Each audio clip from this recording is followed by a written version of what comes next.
നമസ്കാരം.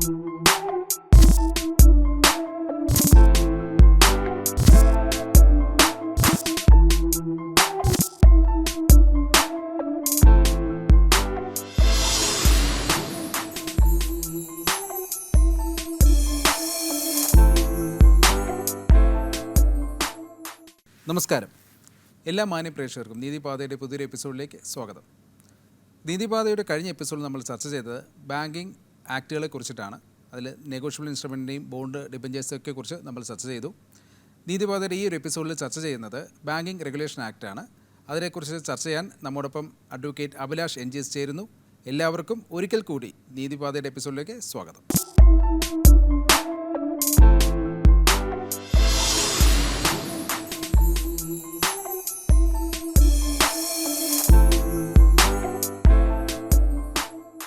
നമസ്കാരം. നമസ്കാരം. നീതിപാതയുടെ കഴിഞ്ഞ എപ്പിസോഡിൽ നമ്മൾ ചർച്ച ചെയ്തത് ബാങ്കിങ് ആക്ടുകളെ കുറിച്ചാണ്. അതെ. അപ്പോൾ നമ്മൾ നെഗോഷ്യബിൾ ഇൻസ്ട്രുമെന്റ്സിനെ കുറിച്ച് പറഞ്ഞു കഴിഞ്ഞു. ബാങ്കിങ് റെഗുലേഷൻ ആക്ട് തുടങ്ങി വെച്ചു. അതെ, നമ്മൾ ഇതിലേക്കാണ് വരുന്നത്, ബാങ്കിങ് റെഗുലേഷൻ ആക്ടിലേക്കാണ് വരുന്നത്. എന്താണ് ബാങ്കിങ് റെഗുലേഷൻ ആക്ട്? ഒരു ബാങ്കിനെ എങ്ങനെ റെഗുലേറ്റ് ചെയ്യണം, എങ്ങനെയാണ് ഒരു ബാങ്ക് സ്ഥാപിക്കേണ്ടത്, അല്ലെങ്കിൽ ബാങ്കിൻ്റെ പ്രവർത്തനം എങ്ങനെയായിരിക്കണം, കൂടുതലും ബാങ്കിൽ എങ്ങനെ ലോണ് കൊടുക്കുന്നതിനെ സംബന്ധിച്ച് എന്തൊക്കെ സെക്യൂരിറ്റികൾ സ്വീകരിക്കാം, അതിനെയൊക്കെ കുറിച്ചിട്ടാണ് ഈ ബാങ്കിങ് നിയമങ്ങൾ, ബാങ്കുമായിട്ട് ബന്ധപ്പെട്ടുള്ള ഫങ്ഷൻസ്, അങ്ങനെയൊക്കെയുള്ള അതാണ് ഈ ബാങ്കിങ് റെഗുലേഷൻ ആക്ട്. നമുക്കറിയാം, ഈ പറയുന്ന എല്ലാ ബാങ്കുകളും റിസർവ് ബാങ്കിൻ്റെ കൺട്രോളിലാണ്, എല്ലാ ബാങ്കുകളെയും കൺട്രോൾ ചെയ്യുന്നത്. അപ്പം നമുക്ക് അതിനെക്കുറിച്ച് ഒരു അവലോകനം നമുക്ക് ഉണ്ടാക്കാം. ആദ്യമായിട്ട് നമ്മൾ പറയാൻ ഉദ്ദേശിക്കുന്നത്, ഇപ്പം ഒരു ബാങ്ക് എന്ന് പറയുമ്പം പല രീതിയിലുണ്ട്. ഇപ്പം നോൺ ഫിനാൻഷ്യൽ ഇൻസ്റ്റിറ്റ്യൂഷനും ഉണ്ട്, ഫിനാൻഷ്യൽ ഇൻസ്റ്റിറ്റ്യൂഷനും ഉണ്ട്. ചിലതൊക്കെ നമ്മൾ എല്ലാത്തിനെയും ബാങ്ക് എന്ന് നമുക്ക് പറയാൻ പറ്റത്തില്ല. പണം ഇടപാട് നടത്തുന്ന എല്ലാ മേഖലയും ബാങ്ക് എന്ന് പറയാൻ പറ്റില്ല. ബാങ്കിന് ഈ പറയുന്ന റിസർവ് ബാങ്കിൻ്റെ കൺട്രോളിൽ വരുന്ന ആ ഒരു പ്രസ്ഥാനമാണ് നമ്മൾ ബാങ്ക് എന്ന് പറഞ്ഞിട്ട് പ്രത്യേകമായിട്ട് നമ്മൾ എടുത്തു പറയുന്നത്. ഇതിൻ്റെ പ്രധാനം പറഞ്ഞ പോലെ നാഷണലൈസ്ഡ് ബാങ്കുണ്ട്, നാഷണലൈസ്ഡ് അല്ലാത്തുള്ള ബാങ്കുകൾ തന്നെ പല വിധത്തിലുണ്ട്. നമുക്കറിയാം, നാഷണലൈസ്ഡ് ബാങ്കുണ്ട്, പ്രൈവറ്റ് ബാങ്കുകളുണ്ട്, അതുപോലെ ഷെഡ്യൂൾഡ് ബാങ്കുകളുണ്ട്, അതുപോലെ തന്നെ പല അഗ്രികൾച്ചർ ലോണുകൾ കൊടുക്കുന്ന ബാങ്കുകളുണ്ട്. നാഷണലൈസ്ഡ് ബാങ്ക് എന്ന് പറയുമ്പോൾ സെക്യൂരിറ്റി ഈ പറയുന്ന ബാങ്കിൻ്റെ നാഷണലൈസ്ഡ് ഗവൺമെൻറ് ആയിരിക്കും അതിൻ്റെ ഏറ്റവും വലിയ സെക്യൂരിറ്റി ഉണ്ടായിരിക്കും.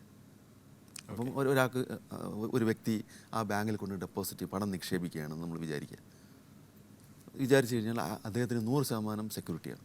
കാര്യം ഗവൺമെൻറ്റും അതിനകത്തൊരു ഷെയർ ഹോൾഡറാണ്. നാഷണലൈസേഷൻ ആയിക്കഴിഞ്ഞു, അത് ഒരു കാലഘട്ടത്തിൽ നാഷണലൈസ് ചെയ്തതാണ്. കാര്യം എന്ത് ബാങ്കിങ് മേഖലയിൽ ഒരു നഷ്ടമോ മറ്റു കാര്യങ്ങളോ വന്നാലും നമുക്കറിയാം, നാഷണലൈസ്ഡ് ബാങ്കുകൾ ഗവൺമെൻറ്റിൻ്റെ ഒരു സപ്പോർട്ടുണ്ടാകും. അവർക്ക് അതിൻ്റെ ഈ ഗവൺമെൻറ് ഫണ്ടുകൾ വരെ അവിടെ തന്നെയാണ് നിക്ഷേപിക്കുന്നതും എല്ലാം ഗവൺമെൻറ് ഫണ്ടുകൾ. അതാണ് നാഷണലൈസ്ഡ് ബാങ്കിൻ്റെയൊക്കെ ഒരു പ്രധാനമായിട്ട് എടുത്തു പറയേണ്ട ഫീച്ചർ. രണ്ടാമത് നമ്മൾ മറ്റ് ബാങ്കുകൾ എന്ന് പറയുമ്പം ഷെഡ്യൂൾഡ് ആയിട്ടുള്ള ബാങ്കുകൾ.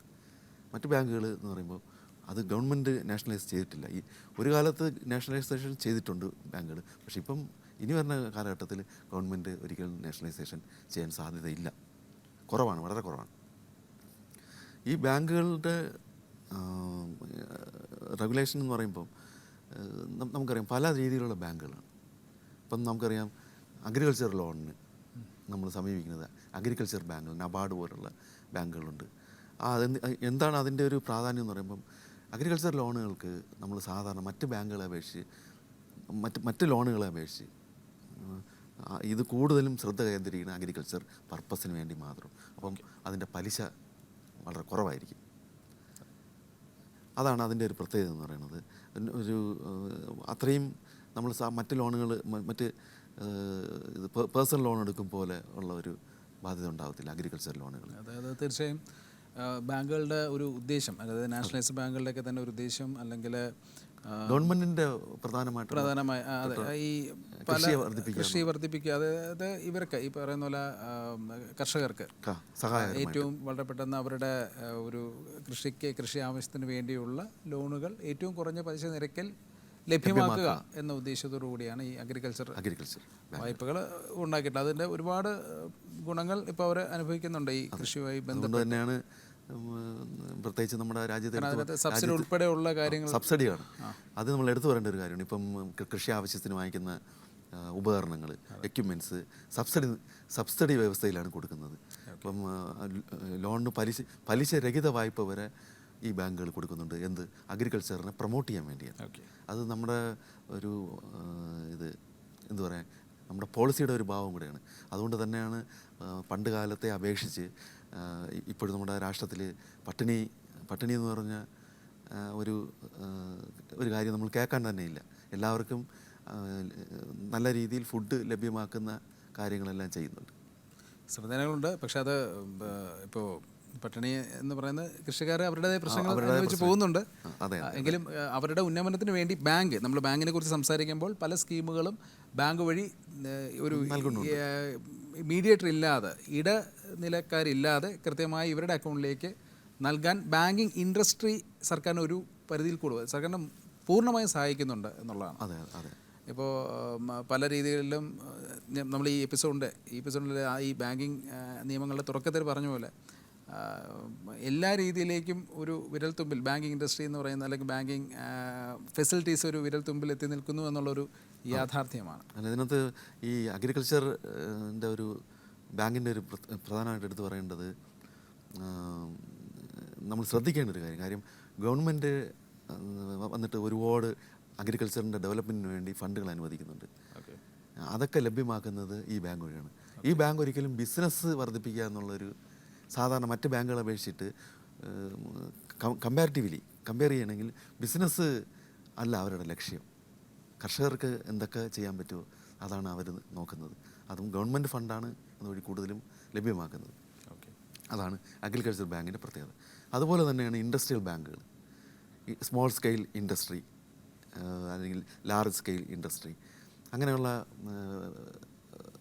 അതിനുവേണ്ടി അങ്ങനെ അത് സ്റ്റാർട്ട് ചെയ്യാനും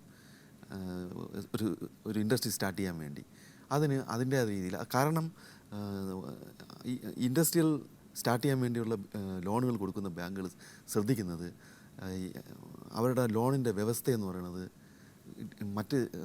നമുക്കറിയാം ഒരു ബിസിനസ് ബാങ്കിനെ അപേക്ഷിച്ച് ഈ പറയുന്ന അഗ്രികൾച്ചർ ബാങ്കായാലും ഈ ബാങ്കായാലും ഇൻഡസ്ട്രിയൽ ബാങ്കായാലും വളരെ വ്യത്യാസമുണ്ട്. കാരണം ഇപ്പം അഗ്രികൾച്ചർ ബാങ്ക് ഒരു കർഷകന് ലോൺ കൊടുത്തെന്നിരിക്കട്ടെ, ആ ലോൺ കൊടുക്കുമ്പം അതിൻ്റെ വിളവെടുപ്പ് ഹാർവെസ്റ്റിംഗ് ടൈമുണ്ട്. അത് കണക്കാക്കിയൊക്കെയാണ് ഇവർ എന്ത് ചെയ്യുന്നത്, പലിശയും ഇൻട്രസ്റ്റും ഒക്കെ അതിൻ്റെ സാവകാശം ഇദ്ദേഹത്തിന് ലോൺ ക്ലോസ് ചെയ്യാനുള്ള സാവകാശം ഒക്കെ കൊടുക്കുന്നത്. ഇൻഡസ്ട്രിയും അതുപോലെ തന്നെയാണ്.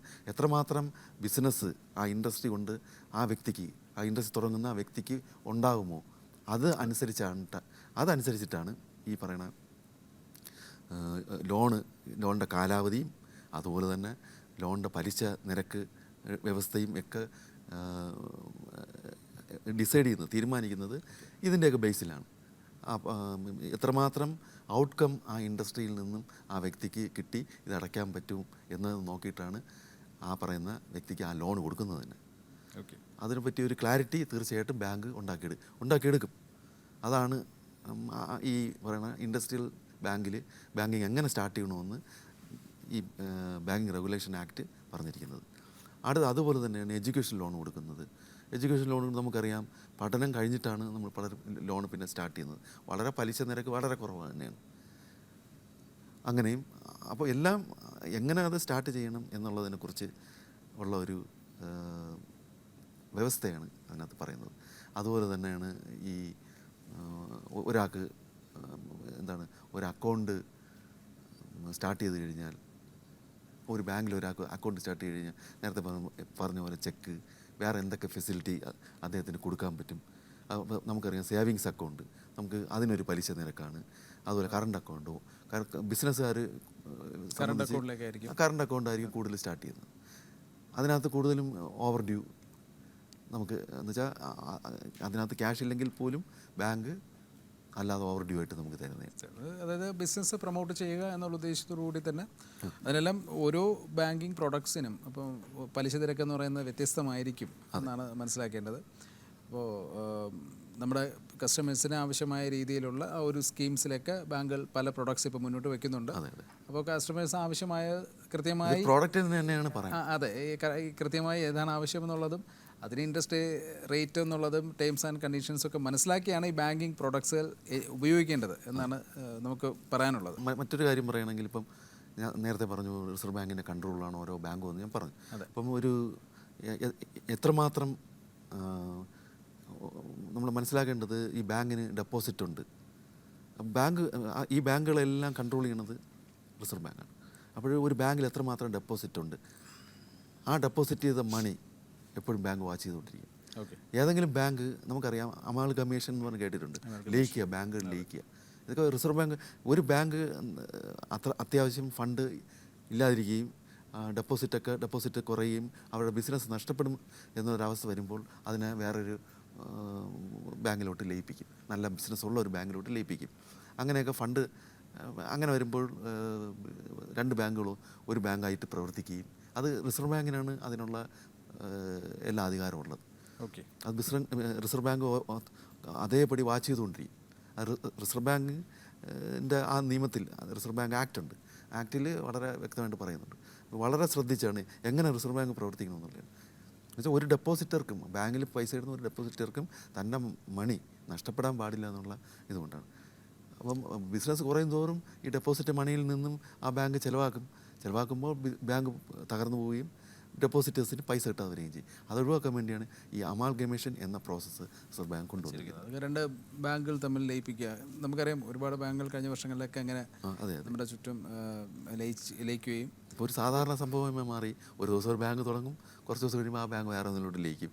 അങ്ങനെ ഒരു എങ്കിലും അവിടെ ഒരു മണി പ്രൊട്ടക്ഷൻ എന്നൊരു സംവിധാനം ഈ നാഷണൽസ് ബാങ്കുകൾ പോലുള്ള അല്ലെങ്കിൽ ഷെഡ്യൂൾഡ് ബാങ്ക്സിനൊക്കെ കൊടുക്കുന്നു എന്നാണ് നമുക്ക് മനസ്സിലാക്കാൻ സാധിക്കുന്നത്. അതെ, നമ്മൾ ഒരു ലോണ്, ഞാൻ പറഞ്ഞു ലോണിന് എത്രമാത്രം ഇൻട്രസ്റ്റ് കൊടുക്കണം, ഏതൊക്കെ അസറ്റുകൾ മോർട്ട്ഗേജ് ചെയ്യാം, മോർട്ട്ഗേജ് ചെയ്തിട്ട് വരുന്ന ആവശ്യക്കാരായ പൈസ ക്യാഷ് ആവശ്യമുള്ളവർക്ക് ലോൺ നൽകാം, എത്ര ഇൻട്രസ്റ്റ് ഈടാക്കാം എന്നൊക്കെ നിശ്ചയിക്കുന്ന റിസർവ് ബാങ്കിന്. സെക്യൂർഡ് അസറ്റ് എന്ന് പറഞ്ഞു കഴിഞ്ഞാൽ നമുക്കറിയാം, ഇപ്പം വസ്തു പ്രോപ്പർട്ടീസ്, ഗോൾഡ് പ്ലഡ്ജ് ചെയ്യാൻ, ഗോൾഡ് പിന്നെ അതുപോലെ തന്നെ വസ്തുവകകൾ നമുക്ക് പ്ലഡ്ജ് ചെയ്ത് നമുക്ക് ബാങ്കിൽ നിന്ന് ലോൺ എടുക്കാവുന്നതാണ്. അപ്പോൾ ഇതിനെയാണ് സെക്യൂർഡായിട്ട് അസറ്റ് എന്ന് പറയുന്നത്. ഇപ്പോൾ ഈ ഒരാൾക്കൊരു ലോൺ നൽകുകയും ആ ലോൺ നൽകുന്ന വ്യവസ്ഥകളുണ്ട്.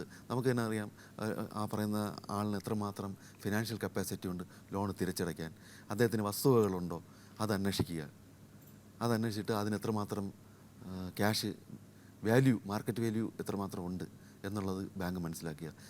ആ മാർക്കറ്റ് വാല്യൂവിൻ്റെ ഒരു 60% 70% ലോണായിട്ട് കൊടുക്കത്തുള്ളൂ.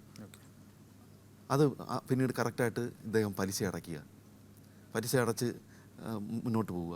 പലിശ അടയ്ക്കാതെ വരികയാണെങ്കിൽ, പലിശ അടയ്ക്കുന്നതാണെങ്കിൽ സെക്യൂർഡ് അസറ്റാണ്. പെർഫോമിംഗ് അസറ്റ് എന്ന് പറയും. പലിശ അദ്ദേഹം മുടക്കുകയാണെങ്കിൽ അത് നോൺ പെർഫോമിംഗ് അസറ്റിലോട്ട് മാറുകയും പിന്നീട് അദ്ദേഹത്തിൻ്റെ നിന്ന് നിർബന്ധപരമായി ആ വസ്തുവകൾ പിടിച്ചെടുക്കാൻ ബാങ്ക് പ്രോപ്പർട്ടി കേസ് എടുത്ത് ലീഗലി മൂവ് ചെയ്ത് അറ്റാച്ച് ചെയ്യാനുള്ള സംവിധാനങ്ങളുണ്ട്. ഇപ്പോൾ നമുക്കറിയാം DRT, ഡെറ്റ് റിക്കവറി ട്രിബ്യൂണൽ, അത് വളരെ പെട്ടെന്ന് ബാങ്കുകൾക്ക് അപ്രോച്ച് ചെയ്യാൻ പറ്റുന്നതാണ്. സെക്യൂരിറ്റേഷൻ ആക്ട് എന്ന് പറയും.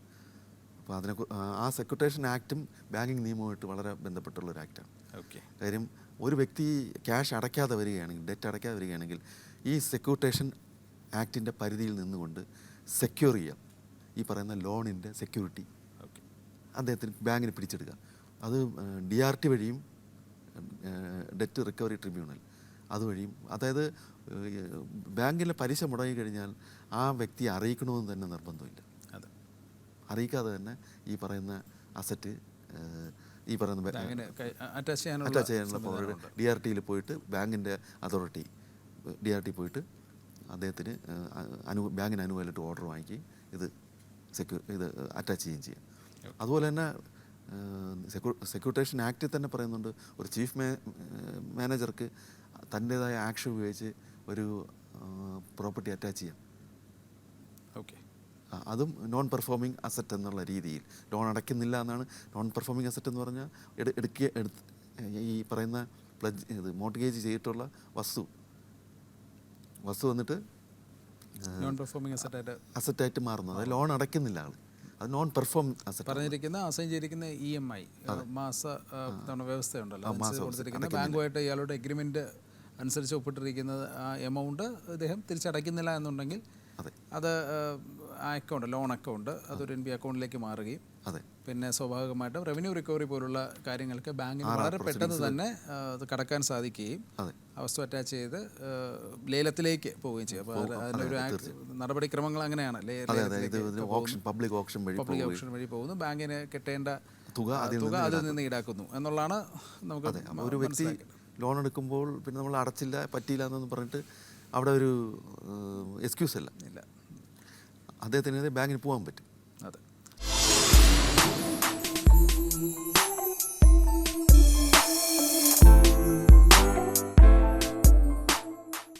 അപ്പോൾ എങ്ങനെയാണ് ഒരു ബാങ്ക് നിയമ നടപടികളിലേക്ക് കടക്കുന്ന ഒരവസ്ഥ എന്നുള്ളത് നമ്മൾ പറഞ്ഞു.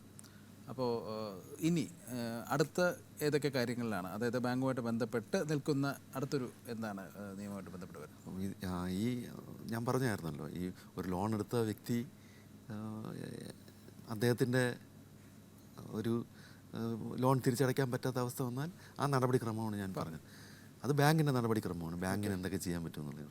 അതുപോലെ ഒരു വ്യക്തി ലോൺ എടുത്തു കഴിഞ്ഞാൽ, അല്ലെങ്കിൽ ലോൺ എടുക്കുകയോ നമ്മൾ ശ്രദ്ധിക്കേണ്ട കാര്യങ്ങളാണ്. ലോൺ എടുക്കുകയാണ്, അതിനകത്ത് ബാങ്കിൻ്റെ സർവീസ് വളരെ കസ്റ്റമറിന്, അതായത് ആ വ്യക്തിക്ക് നല്ലൊരു സർവീസ് കിട്ടിയില്ല എന്നുണ്ടെങ്കിലും അദ്ദേഹത്തിനും ബാങ്കിനെതിരെ മൂവ് ചെയ്യാവുന്നതാണ്. ഓക്കെ.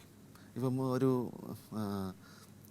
നമുക്ക് തന്നെ അറിയാം, ചില ബാങ്കുകൾ ചെയ്യാറുണ്ട്, ഈ പറയുന്ന ലോൺ കൊടുക്കുമ്പോൾ തന്നെ അതിൻ്റെ കൂടെ ഇൻഷുറൻസ് സ്റ്റാർട്ട് ചെയ്യും. ഓക്കെ. അതായത് ഇപ്പം 60% നമ്മളൊരു നല്ലൊരു എമൗണ്ട് അടയ്ക്കണം, നമ്മൾ അടയ്ക്കാൻ പറ്റാത്ത അവസ്ഥ വരികയാണെങ്കിൽ, ഇപ്പം ഒരു വ്യക്തി ലോൺ എടുത്തു, അദ്ദേഹം മരണപ്പെട്ടു പോയി. അദ്ദേഹം അന്ന് വരെ ജീവിച്ചിരുന്ന കാലയളവിൽ പലിശയെല്ലാം കൃത്യമായി അടച്ചുകൊണ്ടിരുന്ന ഒരാളാണ്. പക്ഷേ അദ്ദേഹം അസുഖബാധിതനായി മരണപ്പെട്ടു പോയി. ബാക്കിയുള്ള ലീഗൽ ഹെയർസ് ഉണ്ട്, അവരാണ് പിന്നെ ഈ പറയുന്ന ലോൺ അടയ്ക്കേണ്ടത്. പക്ഷേ അവർക്ക് ചിലപ്പോൾ കുഞ്ഞു കുട്ടികളായിരിക്കാം, അതിൻ്റെ വരുമാനങ്ങളില്ല. അങ്ങനെ ഒരു അവസ്ഥയുണ്ടെങ്കിൽ തീർച്ചയായിട്ടും ഇൻഷുറൻസ്, നമ്മളൊരു ലോണിന് ഒരു ഇൻഷുറൻസ് പ്രൊട്ടക്ഷൻ കൂടെ കിട്ടും. അത് കൂടുതലും ഈ സ്മോൾ സ്കെയിൽ ഇൻഡസ്ട്രീസ്, ഇപ്പം ആ പറയുന്ന ലോണുകൾ എടുക്കുന്ന ഇൻഡസ്ട്രിയൽ ഡെവലപ്മെൻറ്റ് ബാങ്കുകളുണ്ട്. അപ്പം അത് ഒത്തിരി പ്രോഗ്രാംസ് സ്റ്റാർട്ട് ചെയ്തിട്ടുണ്ട്.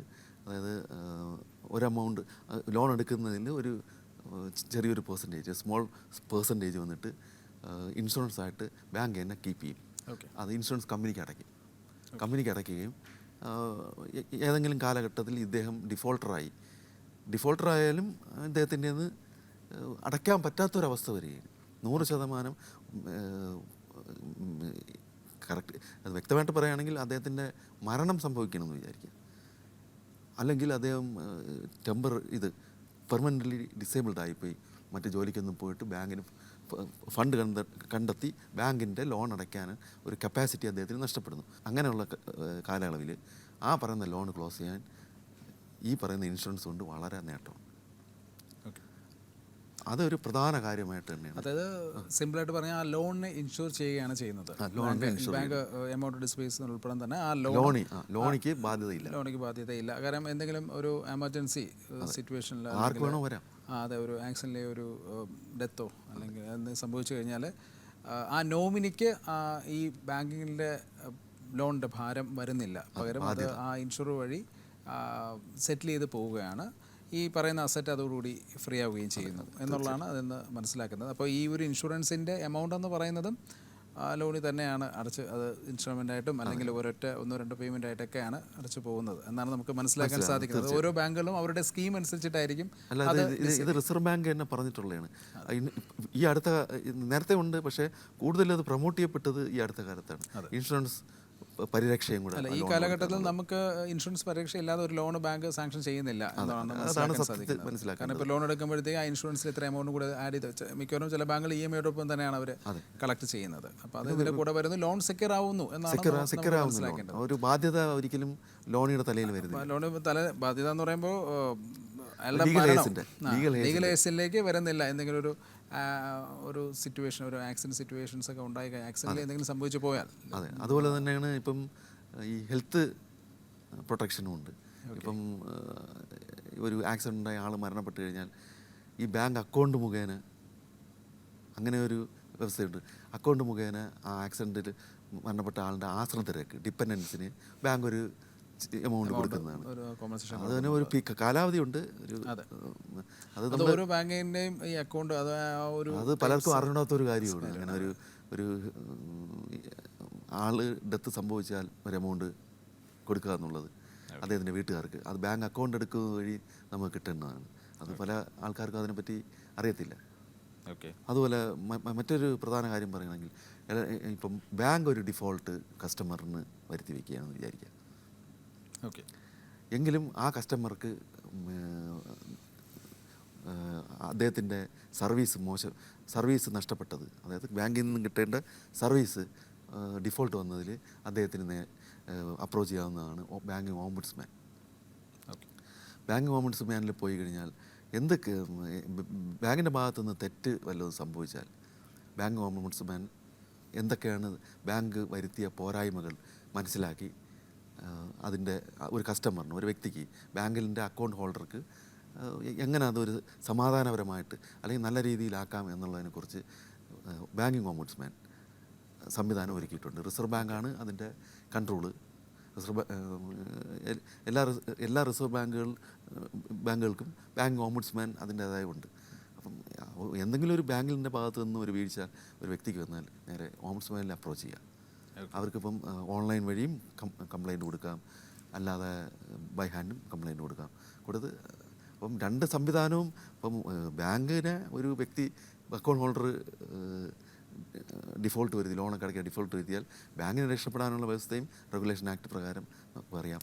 അതുപോലെ തന്നെയാണ് വ്യക്തിക്ക് സർവീസ് ബാങ്ക് കറക്റ്റായിട്ട് നൽകിയില്ല എന്നുണ്ടെങ്കിൽ ബാങ്ക് ഓംബുഡ്സ്മാനിലും പോവാം. അതുപോലെ തന്നെ മറ്റൊരു കാര്യം എടുത്ത് പറയേണ്ടത്, റെഗുലേഷൻ ആക്ടിൽ ഇപ്പം നമുക്കിപ്പം അറിയാം, ഫിനാൻഷ്യൽ എമർജൻസിയൊക്കെ സംഭവിക്കാറുണ്ട്. നമ്മുടെ രാജ്യത്ത് ഇപ്പം ഒരു ഫിനാൻഷ്യൽ എമർജൻസി വന്നിരിക്കുക. അങ്ങനെ വരുന്ന ഒരു അവസരത്തിൽ അത് നമ്മൾ ഏറ്റവും കൂടുതൽ മനസ്സിലാക്കിയിരിക്കേണ്ട ഒരു സംഭവം എന്ന് പറഞ്ഞാൽ, ഫിനാൻഷ്യൽ എമർജൻസി വരുന്ന കാലയളവിൽ ഈ ബാങ്കിങ് നിയമങ്ങളൊന്നും ഒരിക്കലും സെൻട്രൽ ഗവൺമെൻറ് ഇല്ലാത്തൊരവസ്ഥ ഗവൺമെൻറ്റിന് ഒന്നും തന്നെ ഉണ്ടാക്കാൻ പറ്റത്തില്ല. അങ്ങനെ ഇംപ്ലിമെൻ്റ് ചെയ്യാൻ ബാങ്കിങ് നിയമങ്ങളെല്ലാം അതേ രീതിയിൽ ഫോളോ ചെയ്ത് പോകാൻ സാധിക്കുന്നതല്ല. ഫോളോ ചെയ്തെന്നല്ല, ബാങ്കിനിപ്പം പെട്ടെന്നൊരു ആവശ്യം, ഒരു നിയമം ബാങ്കിനെ കൺട്രോൾ ചെയ്യാൻ വേണ്ടി കൊണ്ടുവരണം, അല്ലെങ്കിൽ ബാങ്കുമായിട്ട് ബന്ധപ്പെട്ട് എന്തെങ്കിലും ഒരു ഇത് കൊണ്ടുവരണം. അങ്ങനെയുള്ള അവസരങ്ങളിൽ റിസർവ് ബാങ്ക് ഗവർണർക്ക് ഈ പറയുന്ന നിയമപ്രകാരം അധികാരം കൊടുത്തിട്ടുണ്ട്. എന്തെങ്കിലും അത്യാവശ്യപ്പെട്ട ഒരു നിയമ വ്യവസ്ഥ ബാങ്കുമായിട്ട് ബന്ധപ്പെട്ട് അല്ലെങ്കിൽ ബാങ്കിങ് സംവിധാനമായിട്ട് ബന്ധപ്പെട്ട് ഒരു നിയമം ക്രിയേറ്റ് ചെയ്യണമെന്നിരിക്കുക. അങ്ങനെയാണെങ്കിൽ റിസർവ് ബാങ്ക് ഗവർണർക്കാണ് അതിനുള്ള അധികാരം ഈ ആക്ട് മുഖേന ചുമതലപ്പെടുത്തിയിട്ടുണ്ട്. അതൊരു ആ ഒരു സിറ്റുവേഷൻ അനുസരിച്ച് റിസർവ് ബാങ്ക് RBI ഗവർണർക്ക് ഒരു നിയമം പാസ്സാക്കാൻ, ബാങ്കിങ് അതോറിറ്റിയുമായി ബന്ധപ്പെട്ട് അല്ലെങ്കിൽ ബാങ്കുകൾ ഇന്ന ഒരു നിഷ്കർഷ ഒരു കണ്ടീഷൻ അതിലേക്ക് ഏർപ്പെടുത്തുന്നു എന്നുള്ളത് RBI ഗവർണർക്ക് അത് തീരുമാനം എടുക്കാവുന്നത്, നിയമം പാസ്സാക്കാവുന്നതാണ്. അതെ. അതുപോലെ തന്നെയാണ് ഈ ആക്ടിൻ്റെ പ്രധാനപ്പെട്ട ഒരു ബാങ്കിങ് റെഗുലേഷൻ ആക്ടിൻ്റെ പ്രധാനപ്പെട്ട വ്യവസ്ഥകളാണ് അല്ലെങ്കിൽ സംവിധാനങ്ങളെക്കുറിച്ചാണ് ഞാൻ പറഞ്ഞത്. അപ്പം മറ്റൊരു ആക്ട് എന്ന് പറയുന്നത്, ഇപ്പം ബാങ്കിങ് ആക്ട് എന്ന് പറയുന്നത് നമ്മൾ ബാങ്കുമായിട്ട് ബന്ധപ്പെട്ടുള്ള എല്ലാ നിയമങ്ങളെക്കുറിച്ച് നമ്മൾ പറഞ്ഞിട്ടുണ്ട്. നെഗോഷ്യബിൾ ഇൻസ്ട്രുമെൻ്റ് പറഞ്ഞു കഴിഞ്ഞു. സെക്യൂരിറ്റേഷൻ ആക്ട് അത് പറഞ്ഞു. അത് കൂടുതലും ബാങ്കിന് അസറ്റ് എങ്ങനെ സെക്യൂർ ചെയ്യാം എന്നുള്ളത് ഉദ്ദേശിച്ചാണ് ഈ സെക്യൂരിറ്റേഷൻ നിയമം ഉണ്ടാക്കി വെച്ചിരിക്കുന്നത്. അത് കൂടുതലും നോൺ പെർഫോമിംഗ് അസറ്റായിട്ടുള്ള അല്ലെങ്കിൽ ലോൺ അടയ്ക്കാതെ വരികയും നോൺ പെർഫോമിംഗ് അസറ്റ് ആവുകയും അത് വ്യക്തിയുടെ സ്ഥാപനജംഗ വസ്തുക്കൾ ഈടാക്കാൻ വളരെ സംവിധാനമാണ്. എളുപ്പമായിട്ട് ഒരു സംവിധാനം ബാങ്കിന് നൽകുന്നതാണ് സെക്യൂരിറ്റേഷൻ ആക്ട്. അടുത്തൊരു പ്രധാനപ്പെട്ട നിയമം എന്ന് പറയുന്നത് ബാങ്കിൻ്റെ ഇൻറ്റേർണലായിട്ടുള്ള ഫങ്ഷൻസിനെ കുറിച്ചുള്ള ഒരു നിയമമാണ്. അത് ബാങ്കേഴ്സ് ബുക്ക് എവിഡൻസ് ആക്ട് എന്ന് പറയും. ഓക്കെ. ആ നിയമത്തിൽ അല്ലെങ്കിൽ ആ ആക്റ്റിൽ പറയുന്നതാണ് എന്തൊക്കെ രജിസ്റ്റർ കീപ്പ് ചെയ്യണം, എന്തൊക്കെ സംവിധാനങ്ങൾ ബാങ്കിൻ്റെ ഇൻറ്റേർണലായിട്ട് ഉണ്ടാക്കി വെച്ചിരിക്കണം, അതിൻ്റെ സെക്യൂരിറ്റിയെക്കുറിച്ചും ബാക്കിയെല്ലാം, എത്ര സ്റ്റാഫ്, ഓരോ സ്റ്റാഫിന് എന്തൊക്കെയാണ് അവരുടെ ചെയ്യേണ്ട ഡ്യൂട്ടീസ് എന്നുള്ളതിനെക്കുറിച്ചും, അതുപോലെ ബാങ്കിങ് സംവിധാനത്തിന് ഒരു കസ്റ്റമർ എപ്പോൾ വന്നാലും അവർക്കിങ്ങനെ സർവീസ് എപ്പോഴും നൽകിക്കൊണ്ടിരിക്കണം, എപ്പോഴും പ്രൊവൈഡ് ചെയ്യണം. അതൊരു ലഞ്ചാണോ എന്നോ അങ്ങനെ ഒന്നും ഒരിക്കലും ഒരു ഇത് അങ്ങനെ ഒരു നിബന്ധനയൊന്നുമില്ല. ഇത് ബാങ്കിങ് അവേഴ്സ് എന്ന് പറയുന്നത് 10 മണി മുതൽ 5 മണി വരെ എപ്പോഴും വേണോ, ഉച്ചയ്ക്കായാലും ശരി, രാവിലെ ആയാലും ശരി, വൈകിട്ടായാലും ശരി, ഈ ടൈമിൽ സർവീസ് നൽകിയിരിക്കണം. ഓക്കെ. 4 മണി വരെ കസ്റ്റമർ സർവീസും 4 മണി തൊട്ട് ബാക്കിയുള്ള ടൈം ബാങ്കിൻ്റെ അടുത്ത ഇത് ക്യാഷ് ക്ലോസ് ചെയ്യുന്ന ബാക്കിയുള്ളവരുടെ ഇതൊക്കെയാണ് പ്രധാനമായിട്ട് പറയാനുള്ളത്. അടുത്ത് ഇപ്പം ഇതുവരെ നമ്മൾ ഇതും പറഞ്ഞു. ഇനി ഒന്നുകൂടെ പ്രധാനമായിട്ട് പറയാനുള്ളത് റിസർവ് ബാങ്ക് ആക്ട് ഉണ്ട്. അതിന് നമ്മൾ ഒത്തിരി വളരെ ഡീറ്റെയിൽ ആയിട്ട് പറയേണ്ട കാര്യമില്ല. റിസർവ് ബാങ്ക് എങ്ങനെ ബാങ്കുകളെ കൺട്രോൾ ചെയ്യണം, എങ്ങനെ ഉള്ളതിനെക്കുറിച്ച് ഉള്ള ഒരു നിയമമാണ് റിസർവ് ബാങ്ക് ആക്ട്. അത് നേരത്തെ പറഞ്ഞ പോലെ ഈ ഏതെങ്കിലും ഒരു ഫൈനാൻഷ്യൽ ഒരു പ്രോബ്ലം ഉണ്ടാകുന്ന സമയത്ത് ആർ ബി ആണ് അത് ഇടപെടേണ്ടതും ബാങ്കുകളെ കൺട്രോൾ ചെയ്യേണ്ടതും, അല്ലെങ്കിൽ നമ്മുടെ പല പോളിസീസ് മെയിൻറ്റെയിൻ ചെയ്യുന്നതൊക്കെ ആർ ബി ഐയുടെ ഉത്തരവാദിത്തം. അതുപോലെ തന്നെയാണ് ഫിനാൻഷ്യൽ എമർജൻസി വന്നാൽ എന്ത് ചെയ്യണം എന്നുള്ളതിനെ കുറിച്ചുള്ള റെഗുലേഷൻ കാര്യങ്ങളൊക്കെ റിസർവ് ബാങ്കിനൊക്കെ അതുമായിട്ട് ബന്ധപ്പെട്ടുള്ള കാര്യങ്ങളാണ്. അപ്പോൾ നമ്മളിപ്പോൾ തന്നെ ബാങ്കുമായിട്ട് ബന്ധപ്പെടുന്ന ഒരുപാട് കാര്യങ്ങൾ ചർച്ച ചെയ്തു. കൂടുതൽ നമ്മൾ എപ്പോഴും പറഞ്ഞ പോലെ തന്നെ നെഗോഷ്യൽ ഇൻസ്ട്രുമെൻ്റ് ആയാലും ഈ ബാങ്ക് റെഗുലേഷൻ ആക്ട് അത് എങ്ങനെ പോകുന്നു, ബാങ്ക് എങ്ങനെ വർക്ക് ചെയ്യുന്നു, സെക്യൂരിറ്റേഷൻ ആക്ട്, അതെ, ഒരാൾ ലോൺ എടുത്തു കഴിഞ്ഞാൽ അയാൾ പാലിക്കേണ്ട കാര്യങ്ങളൊക്കെ, സെക്യൂരിറ്റേഷൻ ആക്ടിൻ്റെ പ്രാധാന്യം, പിന്നെ ബാങ്കേഴ്സ് ബുക്ക് എവിഡൻസ് ആക്ട്, അതൊക്കെ വളരെ ഒരു ബാങ്കുമായിട്ട് ബന്ധപ്പെടുന്ന കാര്യങ്ങളാണ്. എങ്ങനെ നമുക്കത് നമ്മുടെ പ്രേക്ഷകർക്ക് വേണ്ടി പങ്കുവയ്ക്കാൻ സാധിച്ചു. അവസാനം വന്ന് റിസർവ് ബാങ്ക് ആക്ട്. അപ്പോൾ ഇത് നമ്മൾ നീതിപാതയുടെ ഒരു എപ്പിസോഡ് ഇവിടെ വൈൻഡപ്പ് ചെയ്യാൻ സമയമായിരിക്കുകയാണ്. അപ്പോൾ പുതിയൊരു നിയമമായിട്ട് അടുത്ത എപ്പിസോഡ് നമുക്ക് വീണ്ടും കാണാം. നന്ദി, നമസ്കാരം.